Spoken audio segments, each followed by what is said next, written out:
At the turn of the 20th century, when about 15 families called this area home, Theodore Carlton Schneble, Sedona's first postmaster, wanted to call the town Schneble Station.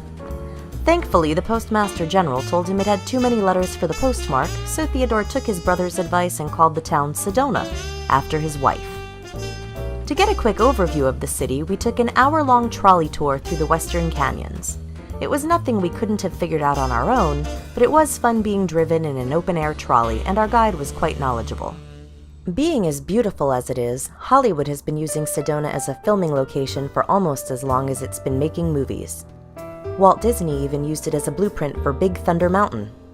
There's a so-called motion picture museum, which is really just a bunch of pictures on the walls and some people trying to sign you up for timeshare presentations. But, you know, it's free and worth a gander. The sunset is a particularly awesome spectacle here because of the way the red sky bounces off the red rocks. We're right next to the Sedona airport, and as you can see, this is a very popular place to come to see the sunset. Really, there are a multitude of places from which to watch the sunset that are just as good, if not better.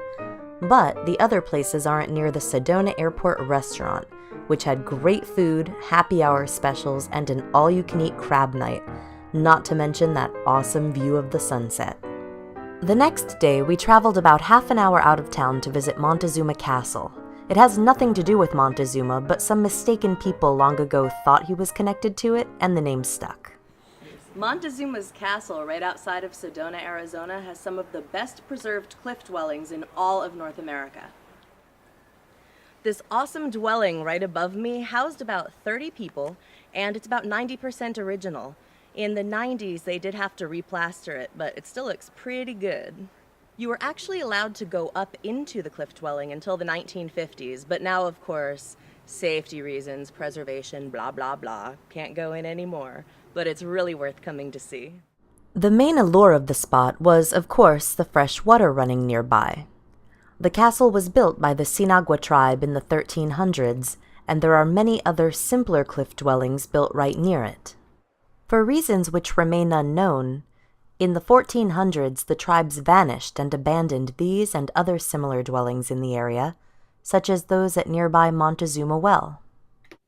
Now, not far away from where we just were at Montezuma Castle, there are these other cliff dwellings surrounding the Montezuma Well, which is a gorgeous natural oasis, and there's a lot of life that exists only here and nowhere else in Arizona.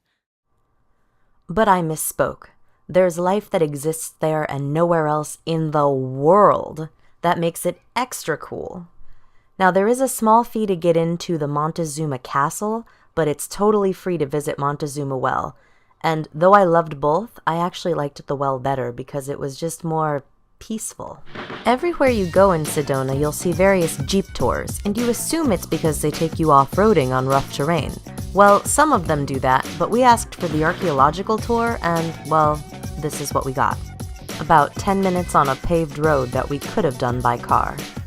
Though most of the tour was walking, so we felt a little cheated out of the Jeep part of it, we did have the eccentric, entertaining, and informative tour guide Diggy from Safari Jeep Tours, who referred to himself in the third person, and made sure we understood the importance of tipping based on what should have been the full amount of the tour, not the deeply discounted price we got from listening to a timeshare presentation. We enjoyed him very much. My name's Diggy. Again, we're looking at probably 4 to 5 clans that lived here. They would have just been sleeping in their homes or maybe weaving textiles in their home, but most of the activities took place on the roof, like especially napping for rock or grinding of the corn. With a little coercing, we got him to take us to where we thought a Jeep tour should. Off-roading. We got about 30 seconds of this action. Oh my God! Of course, Sedona is probably most famous for its vortexes, or vortices if you prefer. They are both correct, I looked it up. Here we are at the Bell Rock Vortex, and you can see some of these awesome views. Now, one of my favorite things about Sedona in general is that there always seem to be these faces in all of the rocks. See what I mean? After another gorgeous sunset, it was time for happy hour at Oak Creek Brewing Company. They've got delicious beer, fantastic deals, and a very patient staff. You'd better believe that with my family we are testing their patience. And just all around nice people. Not to mention that cool fire pit.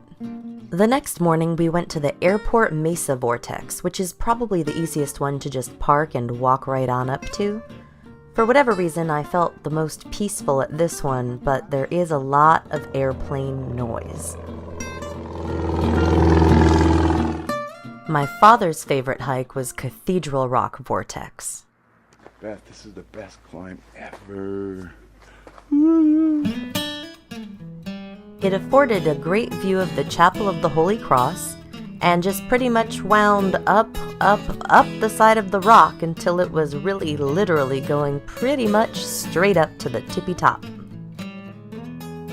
Make sure that when you come hiking, you bring the proper shoes. I'm kind of stranded in the middle of the mountain here because my shoes don't have enough traction.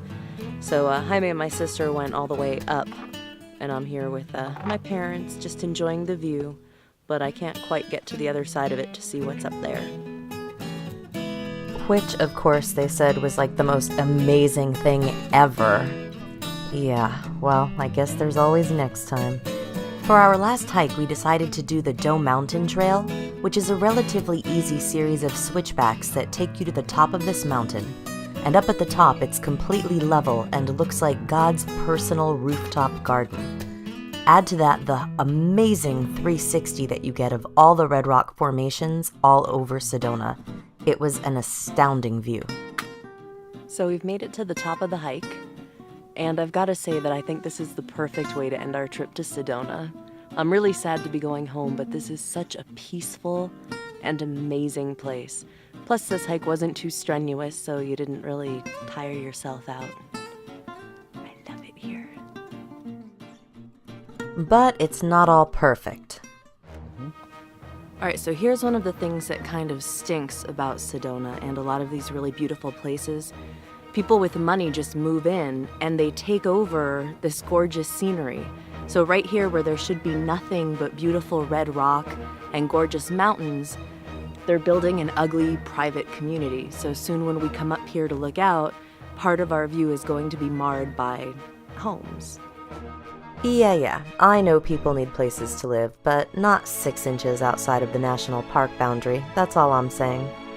But anyway, I did love Sedona and can't wait to go back. Next time, I'm gonna have my hiking shoes with me at all times.